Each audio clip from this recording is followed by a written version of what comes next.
You'll hear people talk about 22s that they're great because they're smooth and effective and all you have to do is shoot them accurately.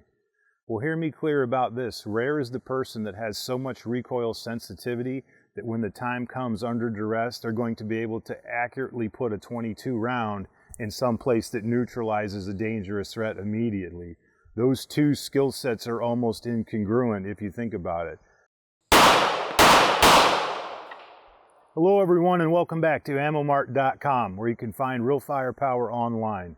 I hope everybody's safely enjoying their summer and as always is getting out and shooting as much as possible. As most of you know, I was in sales for years prior to doing my job now as an instructor and operations manager at AmmoMart. I always got the question from customers of whether or not the 22 long rifle was powerful enough caliber to carry and would it actually stop a dangerous threat. A lot of the people that would ask that question were very concerned about the stopping power of a 22 long rifle caliber.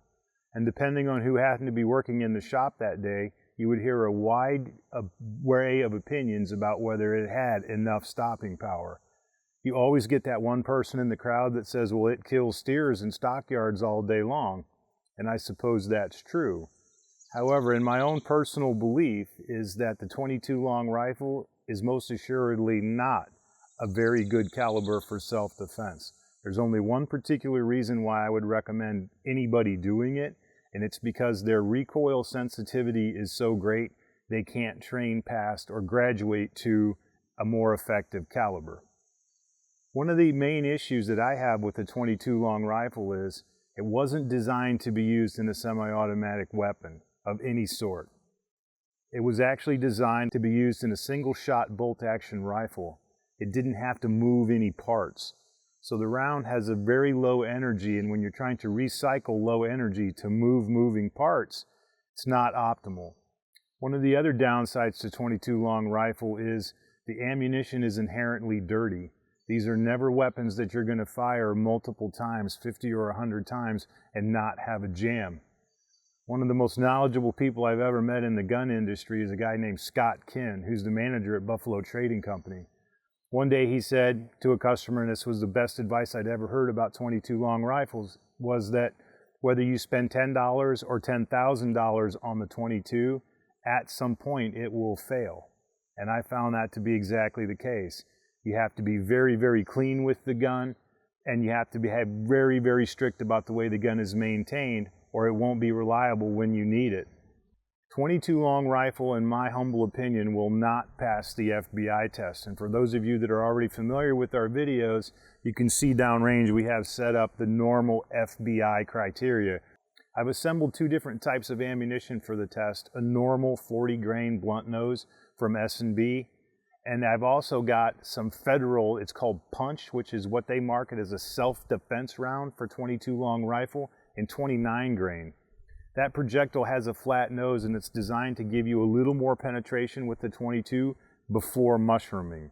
I'm not quite familiar with it, I'm just kind of giving you the synopsis of what their advertisement says.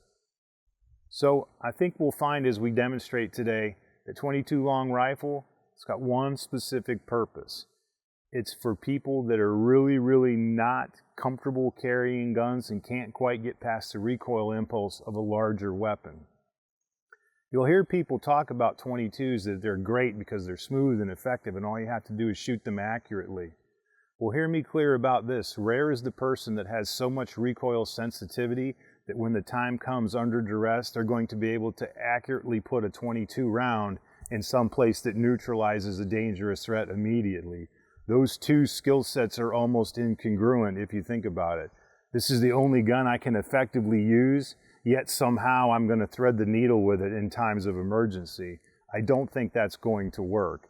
Yes, you could probably find one with a large magazine capacity and sort of overwhelm the target. However, as I've said in other videos, every one of those bullets leaving your gun has a lawyer attached to it or a lengthy prison sentence if you hurt somebody that you didn't mean to. So let's see what we get with some ballistic gels and I'll catch up with you with some final thoughts. The handgun I've selected for today's demonstration is a Ruger SR22. I know a lot of people that do actually carry this gun quite frequently it does have a lot of nice safety features, and it's a really nice size for a lot of different customer size hands. Very popular gun. So we're going to try to start the test with our 3 rounds at the top of the gel block using our 40 grain S&B ammunition. And you can see I've sort of doctored the mag. They're going to come out first, followed by 3 rounds of Federal Punch 29 grain. And here we go, S&B across the top.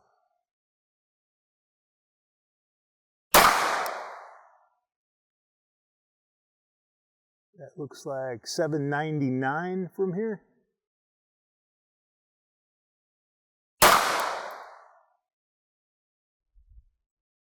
.762. That's a good number for guns. Before I go to the Federal Punch, I would like to go down and see. That is 762. Aha, so you can tell the obvious problem with 22s, which is 16 inches of gel block. Now I know that we weren't using a self-defense round, obviously, but you only get roughly 8 inches of penetration. You'll notice this is pretty much a straight line, even though the bullet is backwards, and only one of them had any sort of cavitation, probably caused by tumbling. And these are significantly short of halfway. Not near enough penetration for an FBI test. So let's see if the Federal Punch performs any differently. .1200, significant speed increase. 1186.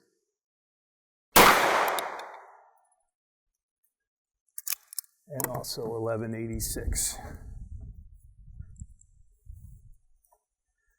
Aha! So, as you can tell, certainly the Federal Punch performs better. I'm going to walk over to the other side. You have one here that would be well within FBI spec. But you notice the wound channel isn't terrible. One went all the way through. That's a good one. The wound channel leaves a little something to be desired. Slight cavitation here, but all in all, even the self-defense round from Federal, good chance of not doing a lot of terribly devastating trauma to your target.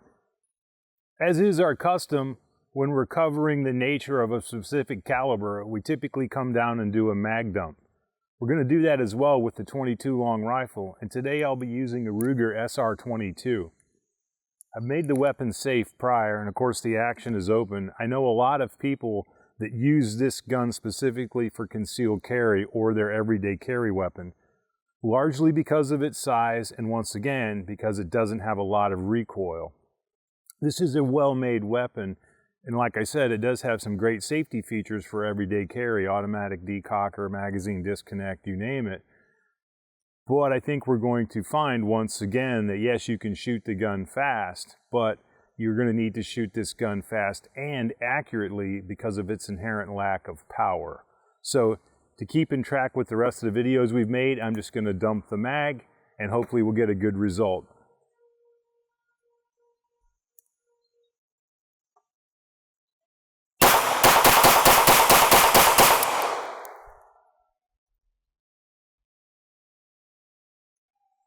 Not real sure about the speed, but very controllable gun.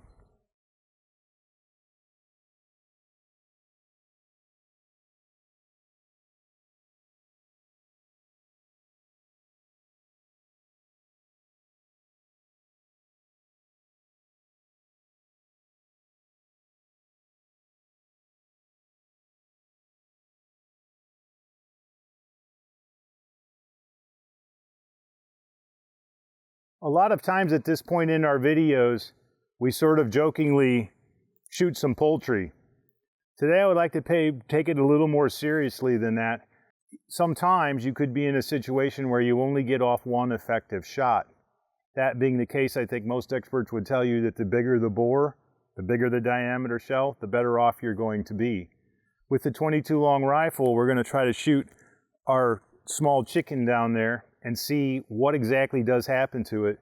Unlike the other videos, I've wrapped it in cellophane. I'm hoping to try to keep it more contained, but we'll see.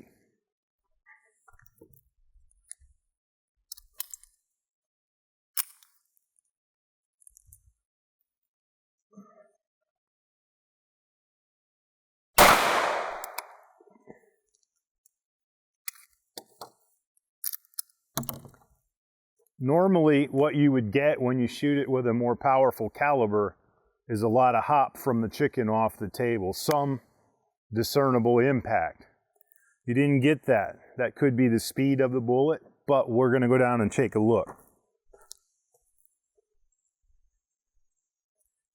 As you can tell, I impacted him right where I wanted to, slightly off the table, but into something substantial. Of course, he's leaking. But you'll notice it did exit fairly well. But if you're looking to dump a lot of energy into the target, as you can tell, the 22 does not have a lot of energy, and that could be significant. Not something I would recommend one do.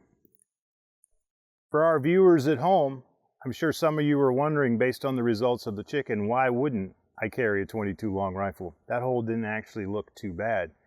Well, you have to keep it in context that we're at reasonable range, I would agree, but that's not a very substantial target. And you can tell what happens to the round when it hits a substantial target. It does not create the characteristics that you need to neutralize a target. Once again, if you're going to do it, be aware of what you're getting into as a consumer.